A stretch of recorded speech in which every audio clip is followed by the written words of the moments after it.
Wake that ass up. Early in the morning. The Breakfast Club. Morning, everybody. It's DJ MV Angela Yee, Charlamagne the God. We are the Breakfast Club. We got a special guest in the building. Yes, sir. Reverend Al Sharpton. Welcome, sir. How are you, my brother? Morning. I'm good. How are you? I'm good. National Action Network Convention starts the 3rd. April 3rd. Starts today and through Saturday. All free. We have all the presidential candidates coming because we want to hear specifics, not sound bites. Mm-hmm. What are you going to do about the economy in terms of its economic disparities? Blacks are still doubly unemployed to whites. You know, Trump keeps saying it's the lowest black unemployment ever was. Yeah, but we're still double the whites. How do you close the race gap? How do you close the race gap in wealth? How do you close the wealth gap in home ownership where banks don't discriminate? We're going across the board with the presidential candidates, and we're going to get in our own heads in terms of what we need to be doing in terms of economic development. Robert Smith is going to be there. Robert Smith, $4.4 billion. And he's going to help conduct that. Dr. Michael Eric Dyson dealing with a lot of what we need to be dealing with in the education space. Yes. And one of the highlights, Angie, Charlamagne the God, we're going to do a real conversation on mental health. We've got to deal with that in our community. Too often it's taboo. We don't want to talk about it. Our even in our faith community, our churches kind of like exercise us to get through a week rather than deal with the deep-rooted problems. So we're going to talk about all of that, and it's all free. Now, where can people go? Because, you know, where's the convention going to be? How can people get there? How can they watch? How can they look? Can they look online? It's going to be at the Sheraton Times Square. They can go to www.nationalactionnetwork.net, see the whole schedule of who's going to be there when. And all of it free. Pre-register there, so we have the size ballroom that accommodates everyone. And it'll be on www.nationalactionnetwork.net for those that are around the country that can't get to New York. What exactly is the National Action Network for people who may not know? It's a civil rights organization. We started 28 years ago in the middle of our fighting the racial murder of Yusuf Hawkins in Bensonhurst. It was a young man killed in a section of Bensonhurst called Bensonhurst in Brooklyn, for being black in the neighborhood. Right. And we wanted to form an organization that would fight those kind of injustices. When I was 13, I became youth director of Martin Luther King's group in New York. He got killed that year. So I've been in the movement all my life. But what I've saw a lot, and you and I have talked about this, is that if you don't have an infrastructure, if you don't have something that will continue, that you just wait for the next episode. You can't build an episodal movement. You have to be there, and you have to deal with the day-to-day problems of people. So we have offices now around the country, 103 chapters, and we built it up. I wanted to leave this year, but because we're going to relocate the national headquarters, I'm going to stay 2 more years. But we built a young leadership that's going to take it. We need a permanent structure. Fly-by-night activism is not anything to me but showboating. You've got to build infrastructure. Where you moving it to? We're going to stay right on that corner. Some people have bought the corner and redeveloped it. So we're out 2 years, and we've made a deal with them for co-partnership so we can stay there. I feel like it's a lot of fly-by-night activism nowadays. You have to ask yourself this, Charlamagne. How many people did we see jump up during Trayvon? We were out there early. We was out there, one of the front line. A lot of them jumped up. We the new guard. And we didn't see them anymore. Then Eric Gardner, we the new God. Then we didn't see him anymore. And, you know, a young guy asked me, I went out to Sacramento 3 weeks ago for Stephon Clark, where police had killed him. A year later, I had done his funeral, and we did some of the marches. Guy said to me, why does everybody always call you Reverend Al? I said, yeah, I understand you got a track record. I said, no, the first reason they call me is I have an office they can call. Right. That's real. You got to have a phone number. That's right. And then they call you because they know you'll come. But I think that, and a lot of them have well intentions but don't understand, this is hard work. You're not going to be on the news every night. And you're going to get criticized. And you're going to be attacked. I've been stabbed, been prosecuted. I look at a scar on my chest every morning. This is not, being on the front line is not a honeymoon. And a lot of people like the good part of it, but as soon as the camera's going, they get depressed and get backed up. What did you expect? Nobody that fights the power is not going to face the power trying to fight them back. You can see that now with Tamika Mallory, who came up on Everybody, you. that's right. Yeah. Janae Ingram, a lot of them come up, they're going to fight back. I mean, and you get hate. I mean, the higher your profile, there's somebody that's going to want to build their profile by attacking your profile. It goes with the territory. If you got no haters, it's because you don't mean anything. Now, I would love for you to discuss what we were talking about earlier this week. We were talking about Nipsey Hussle and how he had his store, the Marathon store, which is in the neighborhood where he's from.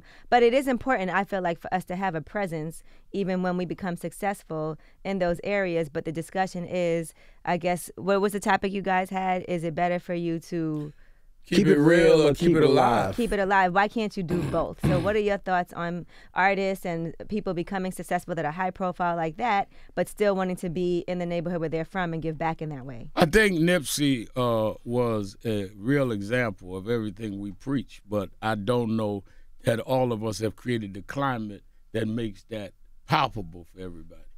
And what I mean by that, Nipsey worked, I posted yesterday, that he marched with our Los Angeles National Action Network office. He was against violence.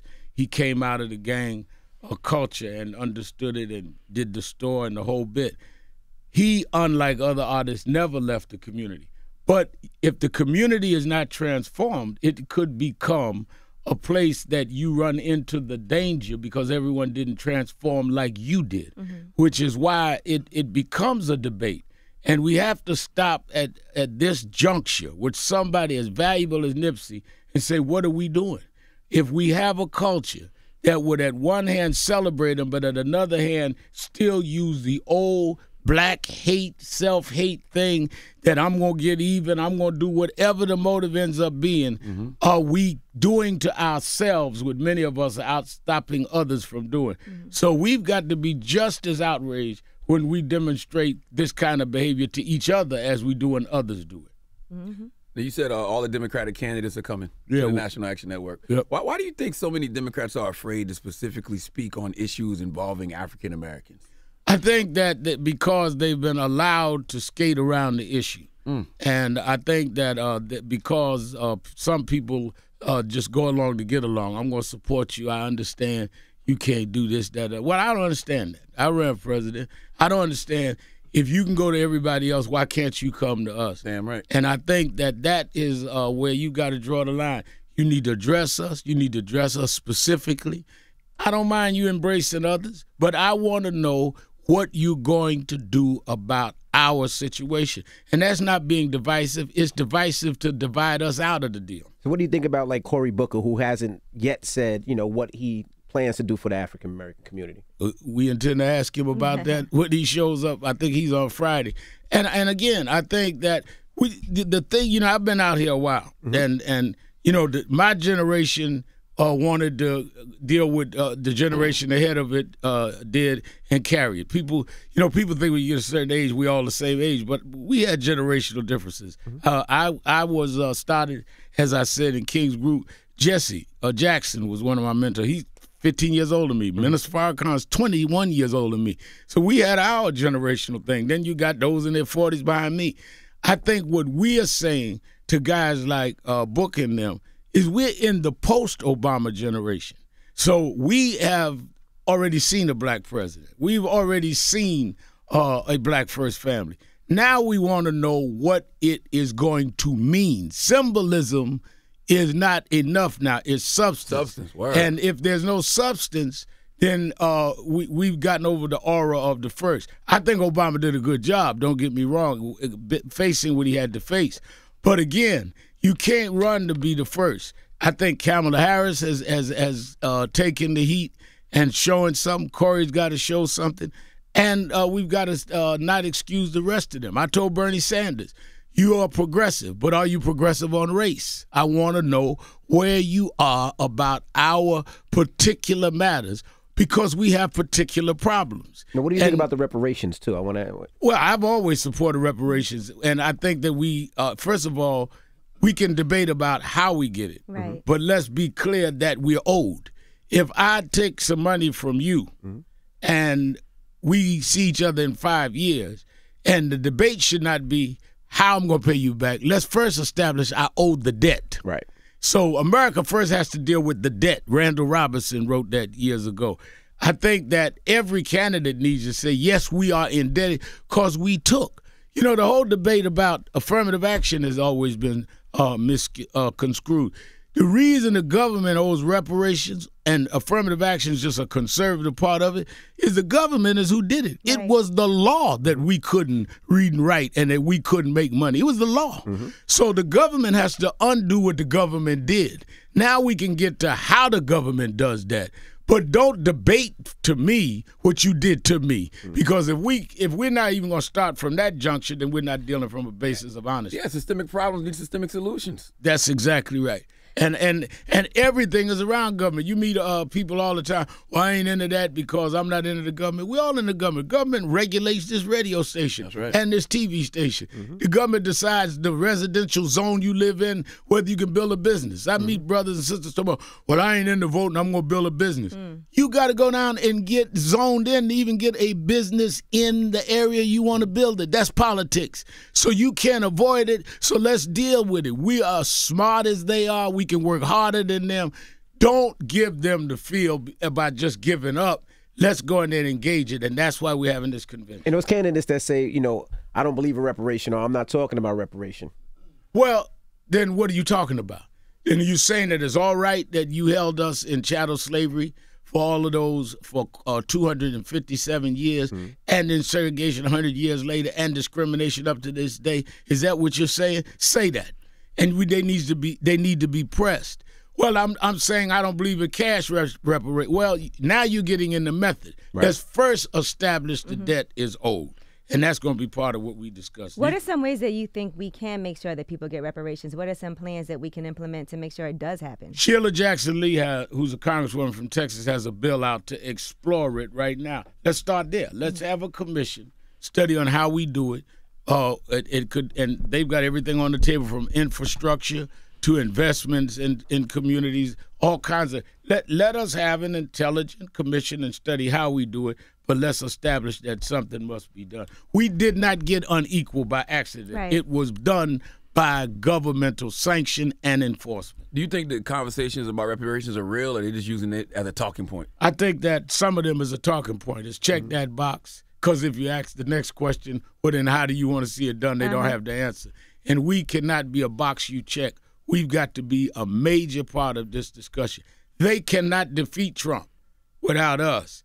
We should not go cheaply by just getting a pat on the back or somebody coming by the Sunday morning church service singing with the choir Amazing Grace and trying to clap on the beat when they don't know how. They need to be really real about a real policy and agenda for us. What do you think about Joe Biden? I mean, you know, Biden's thing is if you're going to be out there in the front runner, they're going to take shots. And I don't know where this is going. I don't know how long it's going to last. I don't know if he's going to run. But I think that we're in a climate that they're going to take shots. And if you out front, you expect to get hit. If you know, even if you look at how geese fly, the front geese gets all of the stuff in their face. So it goes with the territory. I wonder about Biden, though, because, like, black people were very upset about Hillary because she was married to Bill, who passed the 94 crime bill. And they jump on Kamala for her prosecution record. Joe Biden wrote the 94 crime bill. Joe Biden wrote it. And Joe Biden also had the Anita Hill problem.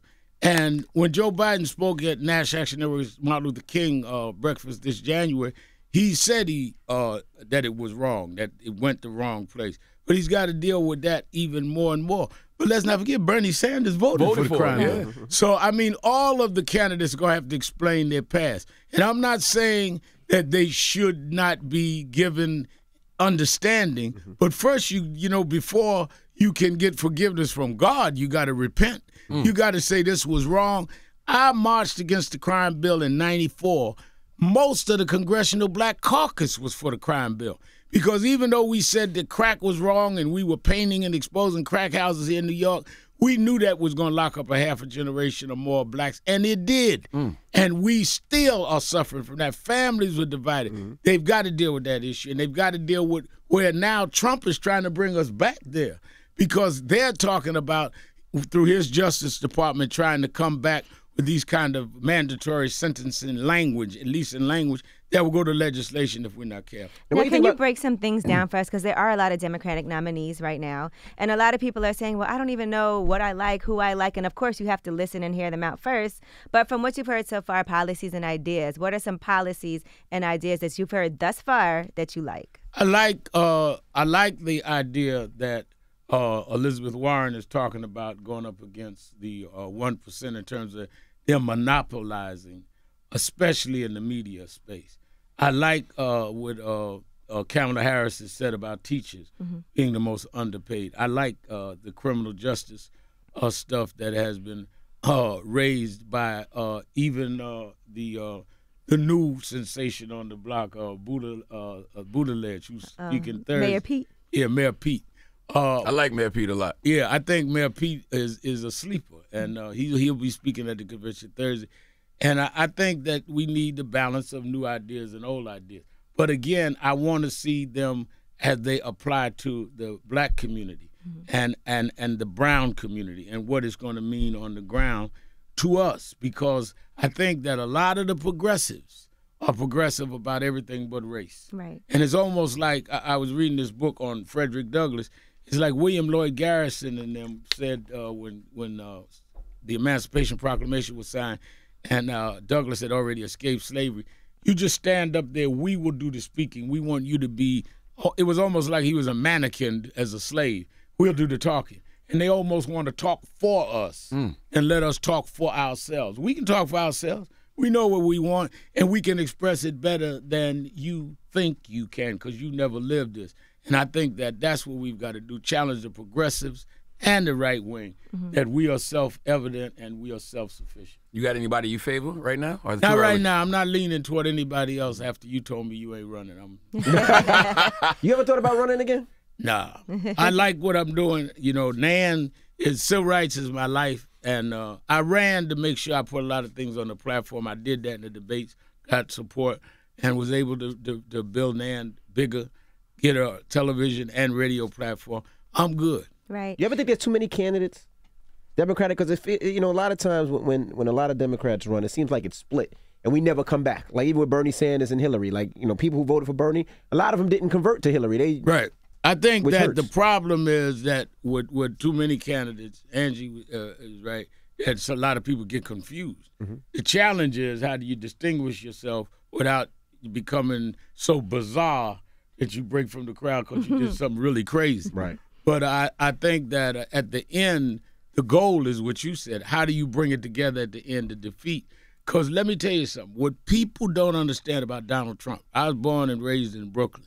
So I'm one of the few guys from the civil rights days that was not born in the South. I never sat in the back of the bus, never was denied drinking at the water fountain. I was born in Brooklyn, where we knew what neighborhood not to go in. Right. And one of the first fights that I was involved in that was high profile over 3 decades ago was Howard Beach, where Michael Griffith was killed for being in the neighborhood. Well, Howard Beach is about 1.5 miles from where Donald Trump grew up. We are dealing with a northern form of bigotry. They wear pinstripe suits. They don't have the overalls on and spit the tobacco, but they take pens and they make sure that they redline you out of the bank loans. They make sure that they put you in certain neighborhoods. They don't know how to fight Trump like people like I do because we had to fight the Trumps all our lives. Correct. And they are more subtle. They get manicures and pedicures and cut your throat. That's what we're dealing with. Do you think we also still see a lot of sexism as far as people envisioning a woman being president of the United States? Yeah, I think a lot of what happened with Hillary was sexist. I don't think we want to admit it. A lot of people talk about, Bill and all. A lot of it is a lot of people wouldn't vote for a woman. Some of it, Hillary didn't go. Hillary had gone into Michigan and Wisconsin and Pennsylvania more. I think we'd had a different election. I like Beto and them saying that we should get rid of the Electoral College. But I think that we've got to deal with sexism even in our own community. Now, I saw you call out Mayor Rahm Emanuel. You called him a hypocrite over the Jussie Smollett case. I was in Chicago Saturday, and I was outraged. Rahm Emanuel held a press conference condemning Kim Foxx, the prosecutor, for dropping all the charges on the Smollett case. Now, whatever your feelings may be on Smollett or not, it is up to the prosecutor if she feels that they can win the case or not. She said, I'm dropping it because I think we cannot win the case. Fine. That was her decision. You can disagree with it. He's going to hold a press conference and go off. This is the same Rahm Emanuel that they did not release the videotape they had of a policeman shooting Laquan McDonald in the back 6 times, who later this cop was indicted and convicted. He held it until after the election where he was reelected. You weren't outraged then. You haven't been outraged about all the gun violence in your city. You haven't held a national press conference about a lot of the policing, one kid killed by police. So what are you talking about? You're going to jump on this prosecutor grandstanding. It was the height of hypocrisy, and I wanted to call them out on that. They're voting in Chicago for a new mayor, but this mayor should not on the way out the door be able to do this to this woman who only did her job. That's real. Now, let's talk about some of the panels that you're going to be having for National Action Network, because some of them look very interesting to me, so I want you to expand on it so people can be excited to come out and support, because it is free. It's all free. It's all free for people to come. So Come let's get that discuss free information. some of the That's panels, right. not just the Democratic nominees coming to talk, but you also have Blacks in Blue. Blacks in Blue, where we have some of the blacks that are in law enforcement telling their side. And some of it is going to be revealing because they're going to talk about what they go through with white officers. We have Daughters of the Movement. Malcolm X's daughter and others are going to talk about what it is to grow up in the movement that they didn't choose. They were just born and raised in it like my daughters were, as you know them well. I know your daughters. We're going to have, as I said, Dr. Michael Eric Dyson and the black intelligentsia. I want us to really analyze where they are. We saw a lot of the black intelligentsia calling y'all all the time on Obama that has gotten laryngitis since Trump got in. I mean, Yeah, where Cornel West at? Where Travis Smiley? Who? What'd you say? Cornel West, Travis Smiley? You know, I'm getting older. I can't hear on that side. But as I said, my point is, what happened to them? Why don't we have the same intellectual critique on Trump that we put on Obama? Dyson is going to help lead that panel. Then we're going to deal with black economics. As I said, Robert Smith, man worth billions of dollars. Well, how did he build that? Why are we using pension funds? This is going to be critical in the convention. Why are we using pension funds that workers, our mothers, our fathers, our grandparents invested in pensions? The pension funds are given to money managers who are all white. They give real estate builders the money to develop, and they remove us with gentrification from our community. So grandma is really financing her own removal. That's Wow. right. We keep talking about, man, look at what they did to Fort Greene. Look at what they did to Harlem. They did it with our money. We want to know why the unions and the city are not using black money managers like Robert Smith, so that we've got people that are conscious to respect the neighborhoods that have gone back 3 or 4 generations. You go through Bed-Stuy and Fort Greene. When I was growing up in Brownsville, you would have to have you'd have to be prepared to go through Fort Greene. Right. You think you in Soho now? They absolutely. sitting out on the sidewalk sipping mint tulips. I told Spike Lee I can't believe this is Fort Greene. $4 million for a house. That is Fort Greene. That's Yeah. right. $4 million for the house. We're gonna have a workshop on that. So we're dealing with all the levels that we need to deal with, and the main thing, Angie, is to come out with an action plan. Now that we've talked about it, now what are we gonna do about it? Let's have 2 or 3 action plans we're gonna do about pension funds. Let's target 2 or 3 union pension funds we're going after. Let's go after some of these hypocritical academics. Let's go after some of these voting regulations. Without an action plan, we just talking. You know what's interesting? We were all watching the documentary on Sam Cooke, which was interesting to all of us, and how music and political activism has historically been tied together, but it's been difficult for labels to not want to have to deal with people having a voice like that. Did you watch that? Yeah, I watched the Sam Cooke documentary, and it was, ironically, I felt the same way. In the 80s, 70s and 80s, you had blacks that owned their own labels that you don't have now. We are totally at the mercy of major conglomerates in terms of the music industry. So a lot of the artists that can talk bad, but you never see them on the front line because their labels control them, which is why, again, I think we can really applaud people like Nipsey, who did it despite that. Because one thing to rap black is another thing to show up on the front lines and to identify with that. And a lot of them create their own little, I'm going to have my own little foundation over here rather than work with the people that already been on the front line. But I think that it is clear if you look at the Sam Cooke documentary, he was talking about not only was he involved in the movement, he was talking about ownership and owning their own catalogs and owning their own music, which has totally gotten away in the last 20 years because you become subservient to others. James Brown, as you know, was like a father to me. James Brown fought all his life to own his stuff, which is why he could, at the end, bargain and leverage it to recapitalize or to remonetize is the word I want to say, himself, because he owned it. Well, Sam Cooke and Aretha Franklin and James Brown, that whole generation that I grew up under, that's what they fought for. Aretha would not let you touch her stuff. And I think that this generation must learn from those that fought that fight for their own preservation. There's not enough. They just give you FaceTime. If I get 1 million likes on Instagram, I'm a star. But you don't have $2 in the bank. Mm-hmm. And that is what we've got to teach people. James Brown used to tell me, Reverend, black folks is in the show, white folks is in the show business. That's right. Yeah. Do a lot of artists reach out to you now? Yeah, I talk to a lot of them, and some of them, is like in the Bible, Nicodemus want to meet, late at night in the dark, don't want their labels to know they talk to me. Negro Demuses, I have a lot of Negro Demuses meetings, but then some openly. I mean, me and Puffy talk all the time. We helped negotiate the deal that made Revolt happen, right. The Memorandum of Understanding with Comcast. And a few of them come, Meek Mill, all of us work together, but some of them quietly come because they know at the end of the day that they're not getting everything they're supposed to get. Mm-hmm. It's interesting when you get older and you look back at C. Dolores Tucker, or even you when you was first, like, right. Yo, we want better content in the music. Now that you're older, you was like, yo, they were right. Yeah. Well, see, my thing was that I wasn't trying to censor artists. My thing was that why are you going to call your folks names and you can't call names on the folks that you are cutting a record for? They would not let you make a record using a racial slur against Jewish people or Irish people, Italian people, or gays.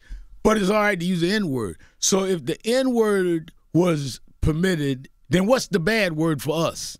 I mean, are we the only ones that you call us anything? And that was my point. Let's make it equal. But I watched them make Michael Jackson go in the studio and take a word out of a record because it was a slur. I remember that. I mean, Michael Jackson, who was the biggest pop star in the world. So I want to know who decides what is permittable or not. That was my point, and it still is. What word did they have to take out for Michael Jackson? The slur for Jewish people. Oh. Really? Yes. Michael Jackson. Yes. Wow. That's crazy. Well, thank you, Reverend Al, for all that knowledge, man. And tell them again where they can come on out and get some of this knowledge. Go to www.nationalactionnetwork.net, and the whole agenda is there. You can pre-register there.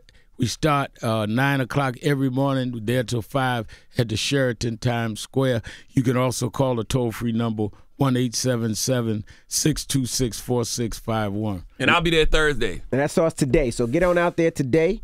And we appreciate you for joining us. Charlamagne will be there Thursday, yes. So the lines start at Wednesday night. So you got to sleep there overnight. All right. It's Reverend Al Sharpton. It's the Breakfast Club. Good morning.